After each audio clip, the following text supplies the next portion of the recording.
नमस्कार, मैं हूँ सुशील संघवी, आप मेरे साथ देख रहे हैं metro today live. Metro today live में आज जो हमारे साथ जो प्रवक्ता आए हुए हैं, वो है प्रयागराज से डायरेक्ट जुड़े हुए हैं हमारे साथ दंडी स्वामी जी, ब्रह्मदत्त पुरी जी। ब्रह्मदत्त पुरी जी जो है संत महंत प्रकोष्ठ के महाअध्यक्ष हैं और गौ गीता गंगा रक्षा मंच के भी सदस्य हैं। ब्रह्मदत्त पुरी जी, आपका बहुत-बहुत स्वागत है मेट्रो टुडे लाइव में। दूसरे हमारे साथ जुड़े हुए हैं ब्रजेश जी एडवोकेट है हाई कोर्ट में जयपुर में और एक समाज सेवी कार्यकर्ता भी हैं। एडवोकेट ब्रजेश जी, आपका बहुत-बहुत स्वागत है मेट्रो टुडे लाइव में। जी, बहुत-बहुत धन्यवाद। जिस तरह से आपको पता ही है, आज जो है सबसे बड़ा जो है, हर इंसान जो खड़ा होता है वो अपना एक अलग प्रदेश का मांग करता है। इसी तरह से एक भील जाति भी है, जो भील जाति अपना प्रदेश के लिए मांग कर रही है। इसकी मांग जो सबसे पहले उठी थी, वो उठी थी 1900 गुजरात में पार्टी थी बीजेपी, उसने उठाई थी मांग।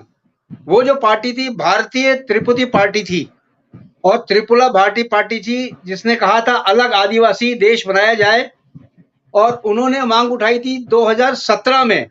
जब 2017 में ये मांग उठाई थी, उसके बाद से अब ये मांग उठी है।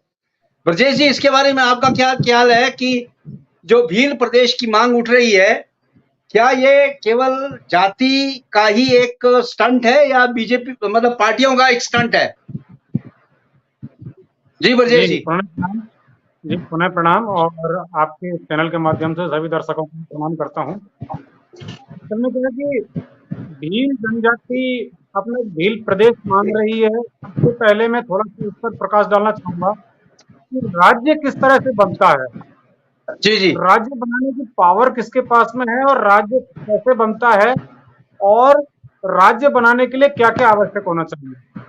इसके लिए सबसे पहले मैं जानना चाहूंगा संविधान में। हमारा जो संविधान है वो उसका आर्टिकल पहला कहता है कि भारत जो कि राज्यों का समूह है, वो एक इसकी एक टेरिटरी है, इसका एक निश्चित भूभाग है, वहां से वहां तक फैला हुआ, जो कि हमारे गजट में लिखा हुआ है पहले फर्स्ट में लिखा हुआ है कि India that is Bharat can be the union of state. मतलब वो राज्यों का एक समूह होगा, राज्यों का एक खंड होगा। तो अब उसमें इंटरनल गवर्नमेंट को चलाने के लिए, राज्य स्तर पर चलाने के लिए राज्यों का केंद्र शासित प्रदेशों का गठन किया भारत सरकार ने, जो कि शक्ति पार्लियामेंट के पास में है।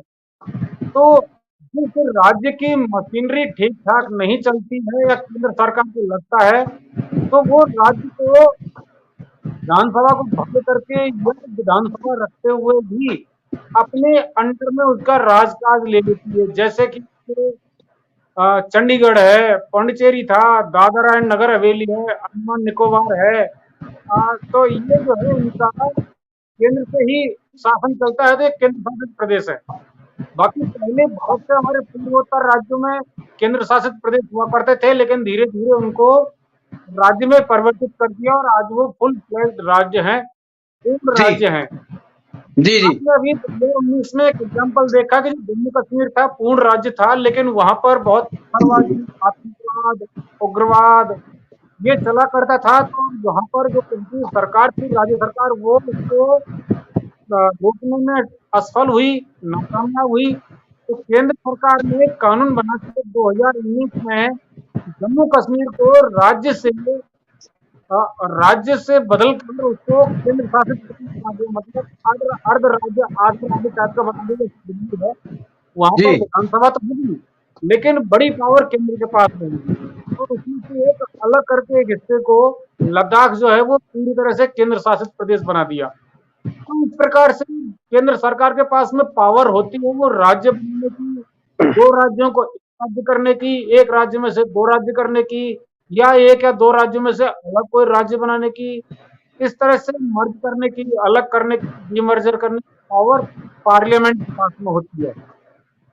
लेकिन जो डिमांड होती है वो कभी लोकल लोगों से उठ जाती है, कभी सब केंद्र को लगता है। तो उसके लिए क्या होता है कि राज्य बनाने के लिए कुछ भौगोलिक सीमा होनी चाहिए, कुछ भूभाग, आपकी जनसंख्या, आपकी प्रशासन की स्थिति, सारी बातें कंसीडर की जाती है तब एक राज्य का निर्माण होता है। जैसा कि 2014 में तेलंगाना राज्य बनाया गया था आंध्र प्रदेश में से पृथक करके, और उससे पहले 20-22 साल पहले उत्तर प्रदेश में से उत्तराखंड, बिहार में से झारखंड, आपका मध्य प्रदेश में से छत्तीसगढ़ बनाया गया था।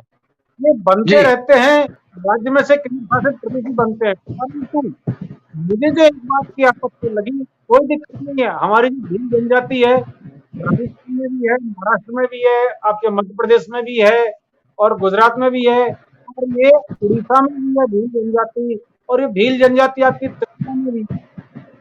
ऐसा नहीं है कि सब भील जनजाति केवल कोटा राजस्थान के कुछ हिस्से में है, जनजाति हमारे बहुत राज्यों में है, और हम जनजातीय रूप से बहुत धनाढ्य हैं। करीब 11 करोड़ हमारी जनसंख्या हमारी जनजातीय है। लेकिन उन्होंने एक बात बोली कि हम अपने आप को हिंदू नहीं मानते। ये शब्द उनके मस्तिष्क में कहाँ से आया और ये किसने दिया? अलग राज्य मांग लिया, कोई दिक्कत नहीं है, कोई समस्या नहीं है, कोई विशेष दर पे मांग लीजिए। लेकिन जब इन्होंने बोला कि हम अपने आप को हिंदू नहीं मानते, तो ये जो चिंगारी है, ये कितनी सुलगाई। और ये जो हिंदुइज्म के बारे में जो बात बताई जाती है कि हिंदुइज्म को इस तरह से टारगेट करना, हिंदुत्व को टारगेट करना, ये किसने सिखाया, ये किसने बताया, इसके लिए कौन ईंधन दे रहा है, कौन इसमें चिंगारी भड़का रहा है, ये एक मुझे आपत्ति का विषय लगता है। क्योंकि जी 1994 में माननीय सुप्रीम कोर्ट ने स्वयं माना था कि जो हिंदुइज्म है, जो हिंदुत्व है, वो केवल एक धर्म नहीं बल्कि एक वैज्ञानिक पद्धति है और जीवन पद्धति है, जिस पर हमें चलना चाहिए, जिस पर चला जा सकता है। तो इसका मतलब एक टाइम के द्वारा टेस्ट किया गया, हमारे न्यायपालिका के द्वारा टेस्ट किया गया, और करोड़ों देशवासियों, बल्कि विश्व के करोड़ों लोगों के द्वारा आस्था के रूप में टेस्ट किया गया एक धर्म, उसको यदि इस तरह से इसे अलगाव की स्थिति में ला दिया जाए और उससे अलगाव पैदा होता है, तो मुझे एक चिंगारी लगती है कि 1944-45-46 में मोहम्मद अली जिन्ना ने भी इस तरह से बोला था जी कि जी मुस्लिम के लिए अलग से एक राज्य, एक स्टेट ऐसा बनाया होना जाए। चाहिए जहाँ पर हम मुस्लिम रहें। करेक्ट। और रिसेंटली अभी जो है कुछ सालों से खालिस्तान भी ऐसे ही चल रहा है। अरे पंजाब तो पंजाब हमारे सरदार भाई बहनों के लिए जहाँ पर मेजोरिटी है, पंजाब एक अलग से स्टेट है, वो अपनी अलग बात है कि हर स्टेट में हर समुदाय, हर प्रकार के लोग रहते हैं, तो कोई दिक्कत नहीं है। पंजाब अलग से है हमारा, एक बहुत ही सुंदर राज्य है हमारे पास में पंजाब के तौर पर, और पंजाब से जी बहुत बड़े बड़े विद्वान हुए, डॉक्टर मनमोहन सिंह जी हुए। तो अचानक खालिस्तान की डिमांड कैसे आई? ठीक इसी प्रकार से जब आपको देखो मोहम्मद अली जिन्ना ने भी ऐसी मांग उठाई, गुरप्रीत सिंह नाम के व्यक्ति ने कनाडा में बताते हैं उसको अपने आप को, तो खालिस्तान की डिमांड। अब ये सब भील प्रदेश अलग से होना चाहिए। अब मैं एक बात बताऊं कि आपके लिए एसटी के लिए पूरा प्रतिनिधित्व मिलता है अपनी अपनी विधानसभाओं में भी और हमारी संसद में भी। भील प्रदेश के लिए बढ़िया से प्रतिनिधित्व है, अपनी अपनी मांग उठाते हैं। हमारे राष्ट्रपति महोदय जो है वर्तमान में, वो एक जनजातीय समुदाय से आती है। इसका ठीक मतलब सर्वोच्च ठीक पद पर हमारे हासिल में आज वो, और जनजातीय समुदाय से कितने लोग हैं? विष्णुदेव साय जी छत्तीसगढ़ के जी जी सीएम हैं, माननीय मोहन चरण मांझी जी उड़ीसा के सीएम हैं, माननीय हेमंत सोरेन जी झारखंड के मुख्यमंत्री हैं, और ये सब एसटी हैं और ये उच्च पदों पर हासिल हैं। फिर ये अचानक से इस तरह से अलगाववाद मेरे इस पर आपत्ति होता है। जी जी ठीक है ठीक है। आपका दोबारा मैं आऊंगा। ब्रह्मदत्त जी, दंडी स्वामी ब्रह्मदत्त जी, आपको सादर प्रणाम, कोटि कोटि प्रणाम। आपसे सीधा सवाल ये है कि भारत में भील कितने परसेंटेज हैं? जबकि भारत में 2011 की जो गणना बताती है 38% भील जाति है। 38% एक पार्ट जो है बहुत ज्यादा भील का है। तो आप क्या इस पे प्रकाश डालें कि क्या भील प्रदेश बनना चाहिए कि नहीं बनना चाहिए, जो इनकी मांग हो रही है? ब्रह्मदत्त जी।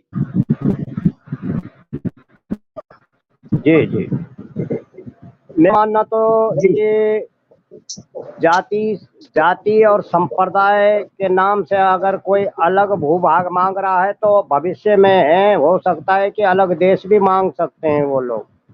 जी जी जी मेरा व्यक्तिगत विचार है मैं जो ये किसी विषय पर या एक मूल शब्द पर रिसर्च कर लेता हूँ। मैंने अनुभव किया है कि ये इनका मूल हेडिंग जो शब्द है कि भील प्रदेश, बस उसी पे हम समझ गए सारा इतिहास। जी और जी इनका जो है भील प्रदेश का मतलब ये हुआ कि प्रदेश का मतलब होता है कि जिस राज्य में 100 है, 200 है, 300 जिले ज्यादा हो गए, वहाँ की कमिश्नरी जो है दिक्कतें आती है कमिश्नरी में, इसलिए जी कमिश्नरी का हिस्सा दूर पड़ता है, उनकी कोई सुनाई ना होती, तो जरूरी भी है। खैर, ये तो ये है कि जब किसी बाप का बड़ा परिवार हो जाता है तो बेटे अलग अलग मांग करने लगते हैं, क्योंकि अपने अपनी व्यवस्था सब चलाएंगे, तो वो भी ठीक बात है। और यहाँ जी पर तो यह है कि 4 राज्यों को मिला के बात हो रही है। 4 राज्यों को मिला के बात इसलिए हो रही है कि 4 राज्यों के मध्य में वो लोग अपने जो है राज्यों के लोग जो है वो 4 राज्यों के जो लोग मिल करके ये एक विशेष जाति संप्रदाय की बात आ गई है। जी और इससे देश की स्थिति में मैं तो ये कहूंगा माननीय सरकार से कि सांप्रदायिकवाद है। सांप्रदायिकवाद ये होता है कि जो कोई जब विशेष किसी जाति की मांग करने लग जाए, तो अभी बिरजू बता रहे थे थोड़ा ये सारा ठीक ठीक कर रहे थे, लेकिन वो अलग माहौल तो नहीं है। पर यह है कि और जो है इसी तरह अलग मांग वो कर रहे थे। तो हमारा ये मानना है कि विशेष जाति या संप्रदाय जब कोई देश में अगर प्रदेश संप्रदाय और जाति के नाम पर हो, तो मेरा मानना यह है कि ये गलत बात है, बिल्कुल एकदम सरासर। जी जी अगर उसमें तो आइए बहुत जान जातियां हैं लेते हैं। कि सब जातियां अगर मिल करके अलग प्रांत बनाना चाहते हो तो वाजिब है। फिर वो अलग अलग राज्यों के उसी जाति के सब इकट्ठे होके एक प्रदेश मांग रहे हैं, कल को कोई दूसरा फिर वो देश मांगेंगे, भारत के टुकड़े टुकड़े होंगे। इसलिए जो है डॉक्टर जिन्ना के ने भी कहा था कि हम एक विशेष जाति एक विशेष धर्म वालों के अब ये रहना नहीं चाहते हैं तुम्हारे बीच में, अच्छा नहीं है, तुम्हारे साथ ज्यादती होती है, तुम्हारे यहाँ पूछताछ नहीं होती है, कोई ध्यान नहीं देता है, इसलिए हमें अलग देश दे दो। तो आने जी वाले समय में ये कहेंगे कि हमारी जाति तुम्हारे से तालमेल नहीं खा रही, हमें हमारा अलग देश बना दो। तो मेरे जी को जी ये संभावना लग रही, इशारा ये है लगभग।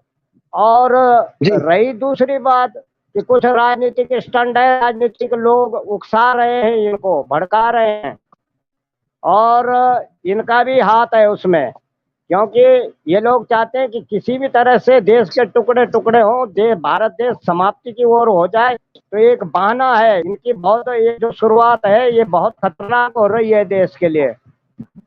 जी अगर राज्य बनना है तो सब जाति के मिला के बनाओ, सभी जातियों को मिला के क्यों नहीं बना रहे हैं वो, खाली वो अब आप देखें भीली जाति को चुन अब के आप और कह रहे देखें कि भीलों को भील राज्य दो। भील जाति की जो कैटेगरी है वो किसमें आती है, वो हर जगह भील जो है हर जगह पाए जाते हैं। जैसे कि गुजरात में है, एमपी में है, नहीं भगवान छत्तीसगढ़ में है, महाराष्ट्र में है, राजस्थान में भी है भील, और एक अनुसूचित जाति कहलाती है ये। जब भील जो है, ये भीलों के भील जो त्रिपुरा ये और पाकिस्तान में भी हैं, सिंध प्रांत से भी थरापर जिले में भी बसे हुए हैं, तो ये सब तरफ ही भील जाति जी है। जी तो ऐसा नहीं है कि भील जाति एक जगह है, ये एक जगह से प्रदेश की मांग कर रहे हैं, ये सब जगह से फिर मांग करेंगे भील प्रदेश की। जी जी जी ब्रजेश जी, आप इसके तो बारे में थोड़ा प्रकाश ये डालें, मांग क्या ये जायज है कि नहीं? ये हाँ, एक सर थोड़ी जो खबरें आती हैं और इस मुद्दे को विधानसभा में भी उठाया था, राजस्थान की विधानसभा में, क्योंकि अभी जो है बजट सत्र चल रहा है हमारे विधानसभा का, जी जी जिसमें ये बात भी उठाई गई थी।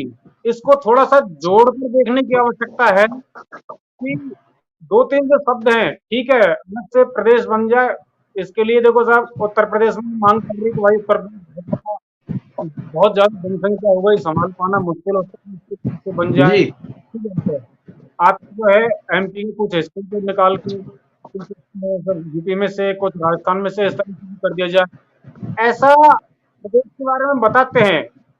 मैंने ये भी सुनी थी कि पश्चिमी राजस्थान को मध्य प्रदेश बना दिया जाए, क्योंकि जयपुर जो है एक राजधानी के तौर पर लोग बहुत दूर पड़ते हैं। दूसरे तौर पर जैसलमेर, जालौर, सिरोही, इनके लिए जयपुर 700 किलोमीटर पड़ जाता है। तो राजधानी 700 किलोमीटर दूर होना थोड़ा सा बहुत मुश्किल होता है लोगों के लिए। ये अच्छी बात नहीं है, मध्य प्रशासन दृष्टि से होनी नहीं चाहिए, कोई दिक्कत नहीं है। राज्य 2 नहीं बना रहे हैं, कोई दिक्कत नहीं, लेकिन किसी ऐसे यहाँ पर जोधपुर या फिर आपका बाड़मेर ऐसे जिले को इस तरह से शक्ति दे दी जाए कि वहाँ पर भी उप मुख्यमंत्री बैठे या वहाँ पर भी इस तरह से कार्यालय खुल जाए, एक मिनी राजधानी टाइप की खुल जाए, ताकि लोगों को आपकी प्रशासनिक और जो कार्यों के जो डे टू डे जो कार्य होते हैं वो वहाँ पर उनके संपादित होता है। अच्छी बात है। पर जो इस तरह से बातें की जाती है कि साहब हमको इस तरह से चाहिए, अब इसको 2-3 चीजों से जोड़ के दिखाया जाना चाहिए। पहली बात कि उन्होंने बोला कि हम अपने आप को हिंदू मानते हैं। ये शब्द बोलने की आवश्यकता क्या थी? आपको अगर तो राज्य अगर मानना ये है तो हिंदू राज्य न- मानिए। ब्रजेश जी, अगर ये हिंदू नहीं है तो कौन सी जाति हैं? तो मैं अगर यही कह हिंदू रहा हूँ, अपने अब को मैं नहीं आगे बात मान रहे बताता तो हूँ, क्या हैं ये? अब मैं आगे वो बात बताता हूँ। जी विधानसभा में हमारे विधायक महोदय ने बात बोली थी कि इस जनजातीय क्षेत्र में बहुत ही सक्रिय रूप से अवैध रूप से धर्मांतरण का अवैध खेल चल रहा है। इसका जी तात्पर्य सीधा सीधा सा ये है कि जो धर्मांतरण करवा रहे हैं वो इनको जो है भड़का रहे हैं, चंद करेक्ट। पैसों का लालच देकर भड़का रहे हैं, और एक अलगाववाद, एक घृणा की स्थिति, आपस में एक घृणा की स्थिति पैदा करने की प्रयास, एक कुत्सित प्रयास किया जाता है कि हम बिल्कुल अपने आप सही है। में एक दूसरे को घृणा करें, नफरत करें। था मैं आपको एक बात बता देता हूँ सर कि हाँ, हो सकता है इनको पहले कष्ट तो होता है कि कष्ट क्या है, तो प्रतिनिधित्व हो रहा है, सारी सुविधाएं बराबर हैं, और बराबर का जनजाति हमारा जो इस हमारे जो केंद्र में बैठी हुई है, हमारे जो जनजाति आदिवासी जो परंपरा है हमारे देश का प्रदर्शन कर रही है श्रीमती द्रौपदी मुर्मू जी के रूप में, फिर ये कष्ट क्या है? मैं आपको छोटा सा एग्जाम्पल ले जाना चाहता हूँ। 1941 के असम, नागालैंड, मणिपुर, मिजोरम, त्रिपुरा, आपका सिक्किम, इनकी आपकी जनसंख्या देखना, इसकी जनजाति, क्योंकि जनजाति बहुल क्षेत्र उनको नहीं होता है, क्योंकि जनजाति क्षेत्र है वो नागालैंड के, असम के। लेकिन आज वो जनजाति कहाँ है? आज 2% भी नहीं है कुछ राज्यों में जनजाति, जहाँ 100% हुआ करती थी, आज वहाँ 2% भी नहीं है वो जनजाति। फिर वहां पर उन लोगों ने मांग क्यों नहीं उठाई? हमारी पहचान खतरे में आ गई, हमारा अस्तित्व तो खतरे में आ गया, हमारी जो है जो परंपराएं वो खतरे में है। आज वहां पर आदिवासी परंपराएं नहीं बची, जब आदिवासी नहीं बचे तो आदिवासी परंपराएं नहीं होंगी। फिर वहां पर क्यों नहीं उठा रही है मुद्दा? आज भी वहां के लिए कोई क्यों नहीं उठाता इस बात को कि कहाँ गए वो हिंदू आदिवासी वाले? जमीन खा गए या फिर अगर आसमान निकल गया, कहाँ चली गई वो? अचानक सारी आत्माएं बन गई क्या? आज मणिपुर में जो हो रहा है, ये क्यों? 1893 के बोले बीज है वो, जिनको हम काटते हैं। 1833, मैं शब्द बोल रहा हूँ, 1833 में एक काला कानून वहां पर बना दिया था अंग्रेजों ने, फूट डालो और जी राज करो की नीति के तहत। इसका नाम था ILP, इनर लाइन परमिट। इसका अर्थ है कि मेघालय, आपके त्रिपुरा, आपके थोड़े बहुत नागालैंड, कुछ असम के एरिया, कुछ आपका अरुणाचल, यहाँ पर भारत के दूसरे हिस्सों से कोई व्यक्ति जाकर बस नहीं सकता। और जब देश स्वतंत्र हुआ तो वहां के लोगों ने बोला था कि हमारे लिए, हमारी जो आदिवासी परंपरा है इसको बनाए रखने के लिए ILP नाम की जो हमारा कानून है इसको बना रहने दीजिए, ठीक है। जी बाकी भारतवासियों को नहीं घुसने दिया, लेकिन अपने अस्तित्व को बचाने में वो असफल रहे। ऐसा क्यों हुआ? बाकी देश में बताता हूँ, ये तो भारत की स्थिति है। अब मैं आपको थोड़ा सा विश्व की देखता हूँ। अफ्रीका की कंट्री, वो जनजाति कंट्री बाहुल्य है, वो जनजाति बाहुल्य है आपका। आप ले लीजिए, अर्जेंटीना ले लीजिए, केन्या ले लीजिए, आपका और भी ले लीजिए, जिम्बाब्वे वगैरह, इनमें जनजाति हैं। अब वहाँ की जनजाति जो मूल जनजाति है वो भी धीरे धीरे खतरा में जा रही है, वो भी इस्लामिक कंट्री बनते जा रहे हैं। क्यों? ऐसा क्यों हो रहा है?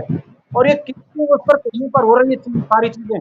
मैं ये कहना चाहता हूँ कि जनजाति आप एक अलग से प्रदेश मांगिए, लेकिन ये शब्द जो बोला ना कि हम अपने आप को हिंदू नहीं मानते, ये बहुत बड़ा अलार्म है। और ये अलार्म इस बात के लिए ये हमारे लिए चेतावनी है, संकेत देती है कि कोई ना कोई इनमें आ रहा है, कोई चिंगारी दे रहा है, कोई ईंधन इनको ईंधन दे रहा है। ये लो ईंधन आप जलाओ, चिंता मत करो और चिंगारी देंगे।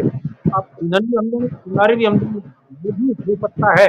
तो मैं इस बात को जी, लेकर क्रिकेट में इस बात की प्रॉब्लम नहीं है कि राज्य जलाने में कोई दिक्कत नहीं। पुरंदर जी, पुरंदर जी, जैसे ये प्रदेश भील प्रदेश का मांग कर रहे हैं और ये अपने को कहते हैं कि हम हिंदू नहीं है, तो क्या ये सनातन धर्म पे डायरेक्ट अटैक नहीं है क्या जी पुरंदर जी?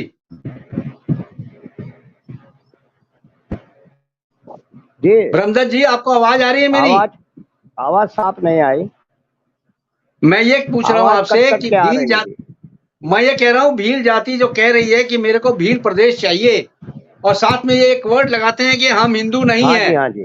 तो क्या ये हिंदुत्व पे खतरा नहीं है? ये क्या अच्छा हमारे है, अच्छा अच्छा। जो हमारे सनातन धर्म है उस पे डायरेक्ट अटैक नहीं है क्या भील वालों का, भील जाति का? तो जी बोलिए। अगर ये शब्द उन्होंने कहा है, मुझे तो आपके माध्यम से मुझे मालूम पड़ा कि वो कह रहे हैं हम हिंदू नहीं है। हम तो हिंदू अगर नहीं है वो जी। ये घोषणा कर रहे हैं तो जी जी, तो लगता है कि हिंदू कैसे नहीं है। राम जी के समय कोल भील वगैरह सब जो है राजा रामचंद्र जी की पूजा करते थे। राजा रामचंद्र जी हिंदू नहीं थे क्या? बिल्कुल। तो ये बात ये नेता है, खाली जानते हैं, इतिहास पूरा पता नहीं है उनको। कहीं ये अनैतिक ढंग से जो रमदन जी, है। कहीं ये राजनीतिक स्टंट तो नहीं हो जी, रहा है? राजनीतिक रोटियां तो नहीं सेकी जा राजनीतिक रही हैं भील जाति के ऊपर? राजनीतिक ये है कि देखो हिंदुओं में और उसमें तुम्हें क्या मिल रहा है, तुम्हें क्या तुम्हारा जो है डेवलपमेंट नहीं हो रहा है, तुम विकसित नहीं हो रहे हो, तुम आदिवासी रह गए हो और तुम बन नहीं पाए, इस तरह वो भड़काते उकसाते हैं। तो उनको जी जी। कुछ बाहर की कुछ बाहर की मशीनरियां जो है यहाँ भारत में घुसपैठी हैं, जो भारत में आए हुए हैं, वो भड़का रहे हैं उनको जी कि तुम धीरे धीरे धीरे अलग हो जाओ और इनका धर्म छोड़ो और धीरे धीरे अपना जी स्थान एक वो बनाओ और एक वो जो है अपनी एकजुटता में रहो। तो ये जो सेकुलर सरकार है जो कहती है सेकुलरिज्म कानून हमने बनाया था, तो सेकुलरिज्म कानून इसीलिए बनाया था कि देश के टुकड़े टुकड़े करने के लिए लोगों को टुकड़े हो जाए। उकसाओ। जी जी। और जाति के नाम पर उनको भड़काया जा रहा है कि तुम आदिवासी हो और आदिवासी नाम से प्रदेश बनाओ। आज तक हमारे भारत का रिकॉर्ड है कि जितने प्रदेश बने जाति के नाम पर कोई प्रदेश नहीं बना है। सामूहिक जातियां रही होंगी, सामूहिक समाज ने मांग उठाई। अगर ये भील वाले आदिवासी बात उठ रही है, ये तो सांप्रदायिक करने की साजिश है।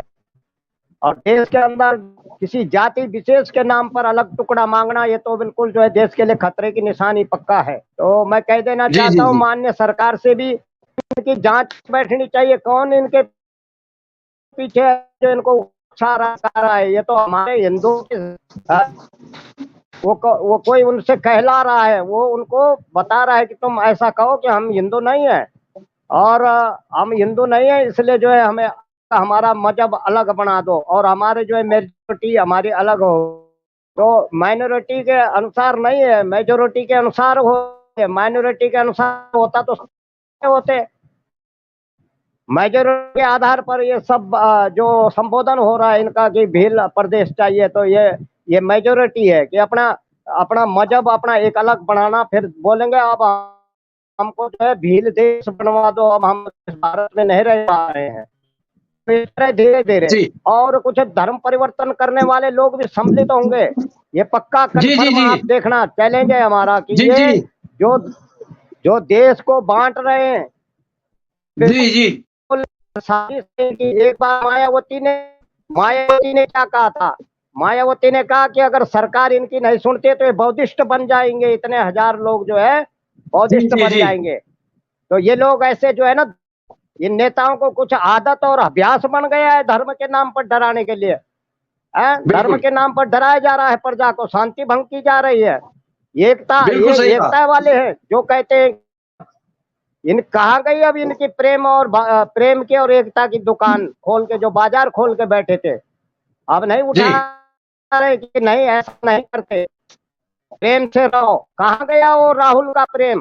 क्यों नहीं राहुल ने बयान कोई एक बात कही कि अलग प्रदेश, ये विशेष जाति के नाम पर प्रदेश नहीं बनेगा। अगर सब जातियां उसमें होंगी तो मैं मानता हूं। अगर वो लोग जी सब सम्मिलित होकर के चार राज्यों में से भूभाग को बनाते हैं राज्य, तो केंद्र शासित बन सकता है, क्योंकि केवल चार उड़ रही थी, जी तो ऐसा हो सकता है कानूनी तौर। लेकिन खाली भील के नाम पर ऐसा हो रहा है तो मैं कतई नहीं मानता इन बातों को। बिल्कुल गलत जी जी बात है। देश के अंदर जो है शांति भंग करने का षड्यंत्र है, और जी देश के अंदर ब्रजेश जो जी, है देश की अर्थव्यवस्था और ये सब बिगाड़ने का एक।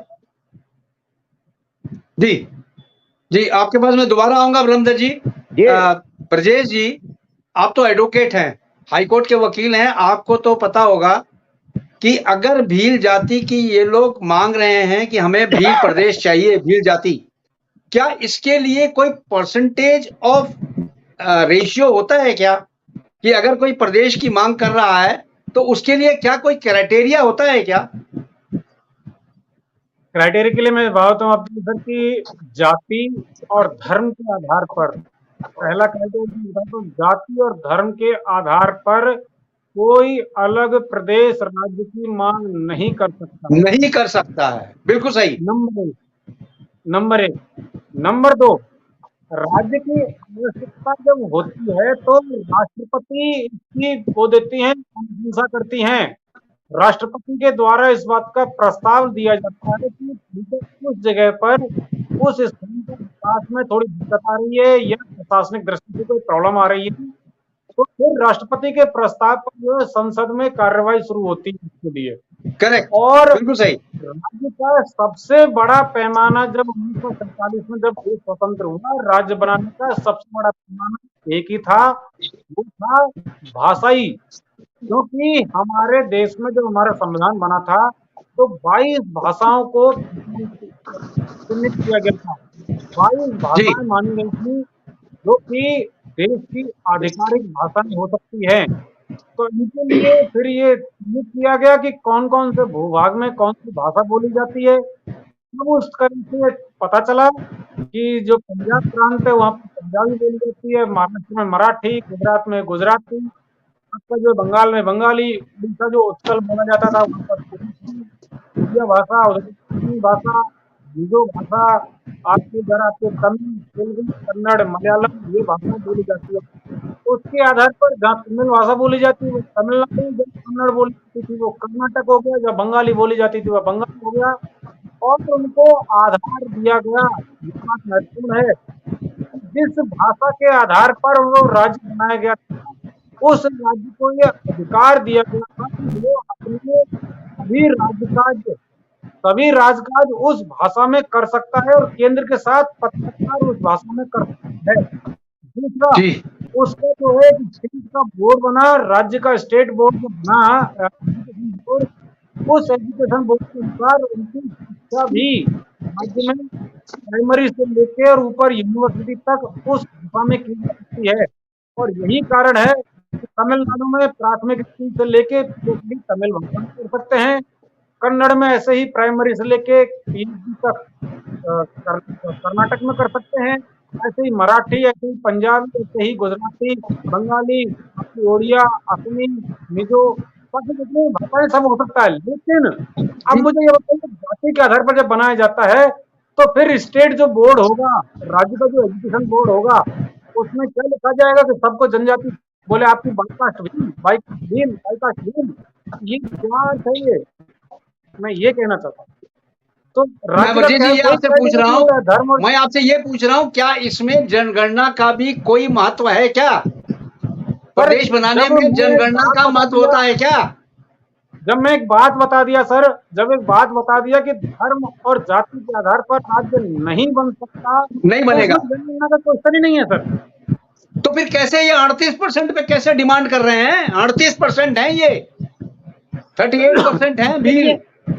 इसके लिए यही तो मैं कह रहा हूँ सर कि विधानसभा में मुद्दे गूंजे थे। पहला मुद्दा कि अवैध रूप से धर्मांतरण हो रहा है जनजातीय क्षेत्रों में, डूंगरपुर, वो तो हो ही रहा है।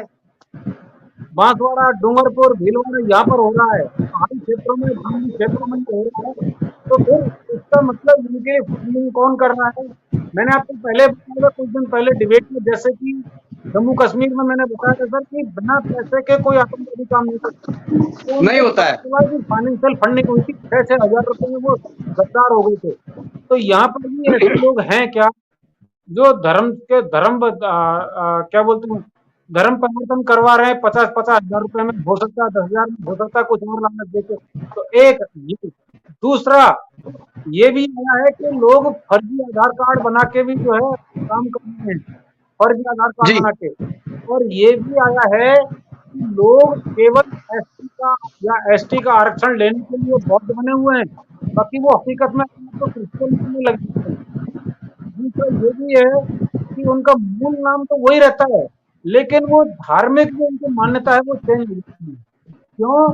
धार्मिक मान्यता इसलिए चेंज हो जाती है क्योंकि उनको नफरत करनी है हिंदुइज्म से, और मूल नाम इसलिए रखते हैं ताकि उनको सुविधाएं लेते रहें, क्योंकि जी माइनॉरिटी के नाम पर यहाँ पर स्कॉलरशिप तो दी जाती है, तो इसलिए माइनॉरिटी बनने में भी लोग काफी ज्यादा समझते हैं। तो इसलिए मैं बता रहा हूँ सर कि ये जो ऐसा नहीं है कि 38%, 42% जगह है, मान ली, और ये आगे हो रही है, तो बहुत पहले थी, ये वही स्थान पर थी। महाराणा प्रताप के, अभी मैं कल परसों का बता रहा हूँ, 300-400 साल पहले की बात है। महाराणा प्रताप के साथ में लड़े थे, साथ में भील जनजाति लड़ी थी। तो भील जनजातियों ने तो बहुत स्पेशल तो ने ये भी प्रण किया था कि जब तक हमारे महाराणा प्रताप जी वापस नहीं आते तब तक हम अपने घर में नहीं रहेंगे, और हम केवल खाना बदोश आदिवासी बने रहेंगे। तो यही कारण है कि बहुत पहले हमारे जो लोहार भाई बहन हुआ करते थे, वहाँ पर वो उनका आधार कार्ड बन गए, उनको परमानेंट बसने के लिए बोला गया है, तो वो परमानेंट बसने लग गए हैं। तो कहने का मतलब वो पहले पूरे पक्के आज भी और आगे भी वो पूरे कट्टर देशभक्त हैं। जो भील जनजाति है कट्टर देशभक्त है ये, और हमारी आस्थाओं मान्यताओं को मानने वाली कट्टर हमारी जो भाई बहन है, इसके ये जो है अपनी मान्यताओं को मनाते हैं, हमारी सभी मान्यताओं को, लेकिन इनको बदलाया जा रहा है कुछ संविधान के द्वारा। जी ब्रजेश जी, सबसे पहले जो मांग की गई थी 2017 में की गई थी, और ये मांग की गई थी भारतीय त्रिपुरा पार्टी यानी बीटीपी पार्टी से की गई थी, जो गुजरात की एक पार्टी थी, और उसने ये कहा था कि भील प्रदेश को अलग किया जाए और आदिवासी राज्य का गणना करने इसको बना दिया जाए। ये 2017 की बात है। मान लीजिए सर, बीटीपी जो बोल रहा है भारतीय ट्राइबल पार्टी, भारतीय यस, ट्राइबल तो आज कहाँ है बीटीपी? बिल्कुल बिल्कुल बिल्कुल। तो उन्होंने जो किया था मान लिया, ये 2017 में डिमांड की गई थी, मानता हूँ इस बात को।